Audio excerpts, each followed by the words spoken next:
A PLC is an industrial computer and consists of a CPU, memory, inputs, outputs, and communication.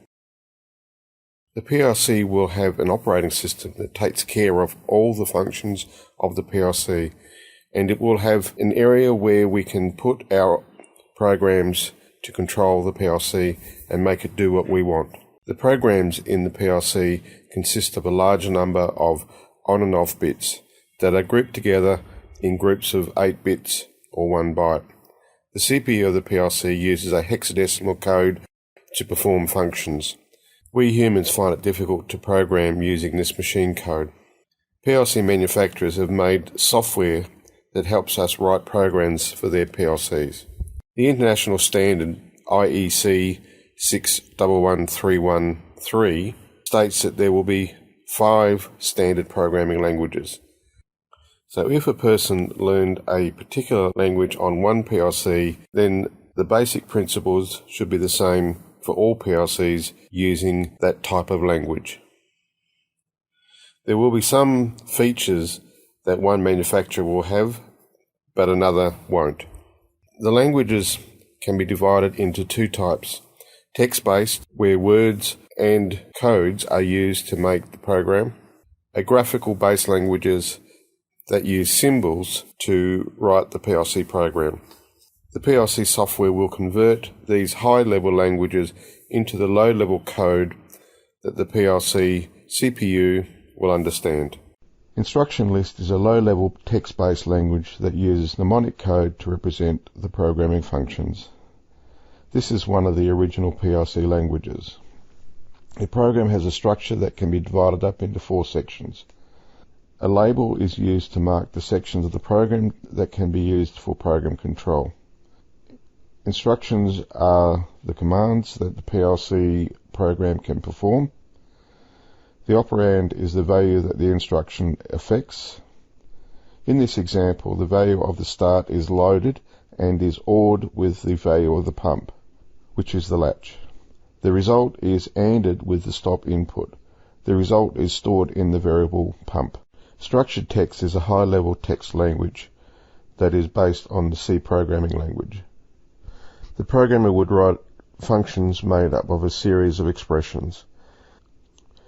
This language is useful for writing your own library functions that can be used in other programs. The program would be made up of labels, instructions, operands, and comments. In this example, pump equals the result of start being ORed with pump and then ANDed with.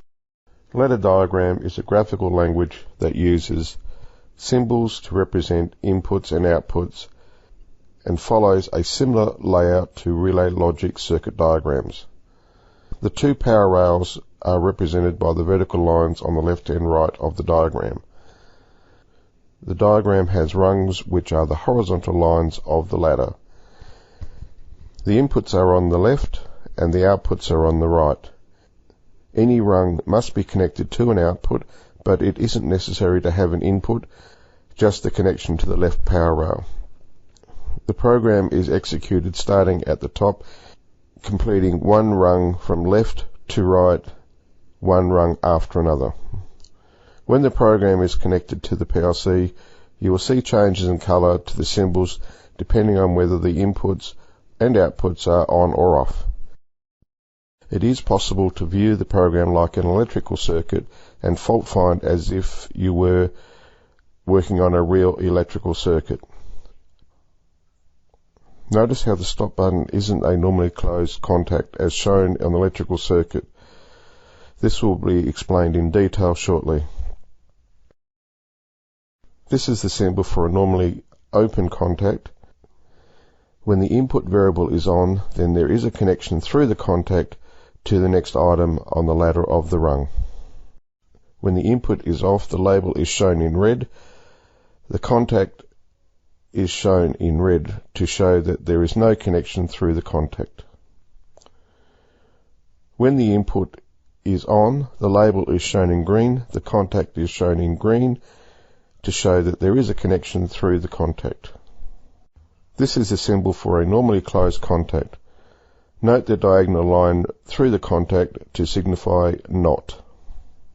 or negated. When the input is off, the label is shown in red.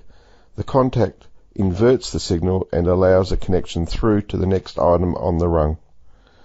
When the input is on, the label is shown in green. The contact inverts the signal and blocks the connection through to the next item on the rung. This is the symbol for the output coil. The output coil is off when the coil is de-energized. The output is on when the coil is energized. A function block diagram is a graphical language that uses symbols to represent logic functions and other library functions. Here is a function block diagram of a start-stop circuit. The two contacts in parallel are represented by the OR gate, and the stop in series is the AND gate. Lines can be drawn between the outputs of one function to the inputs of other functions. The program is executed from the top, moving left to right down the page.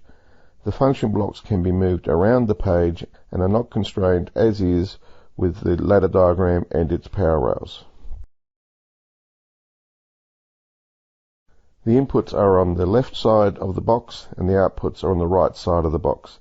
The PLC program can have a vast number of library functions that can be used within the program. You will see that when you start to write programs in the PLC that you can also use function blocks within ladder diagrams.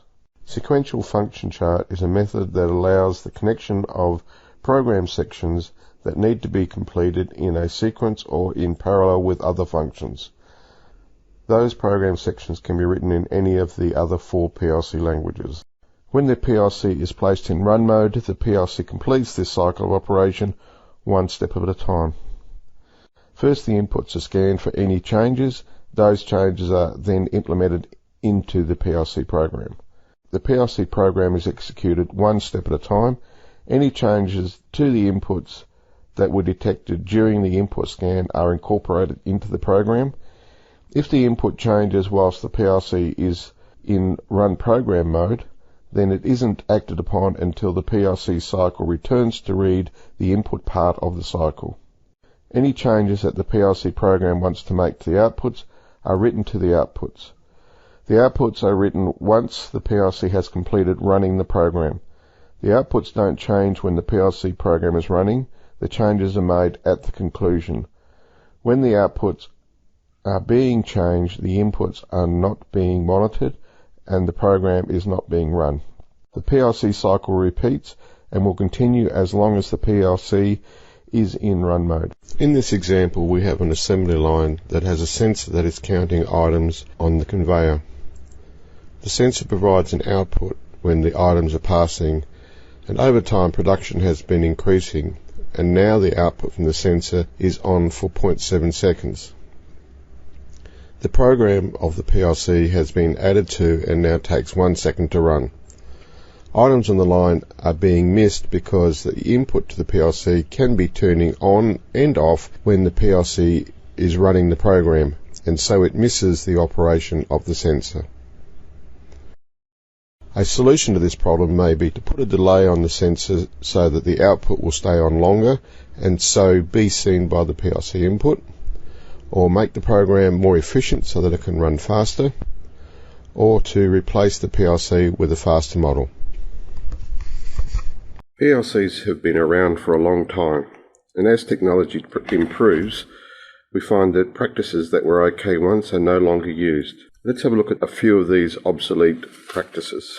Back in the 80s, computer memory was expensive and came in 2 types. There was random access memory that would lose all its data when the power was switched off. Then there was read-only memory, which had to be programmed using special devices called a burner. The program was permanently installed in the device. Now PLCs use memory which is not volatile, like SD cards, that can be programmed and changed. A shift register was used to convert a word into a pulse train. It would be under the control of a clock that would step the logic 1s and 0s of the word to the output. The output could be used to control the sequence of operation of a process, and by changing the word, the process could be changed.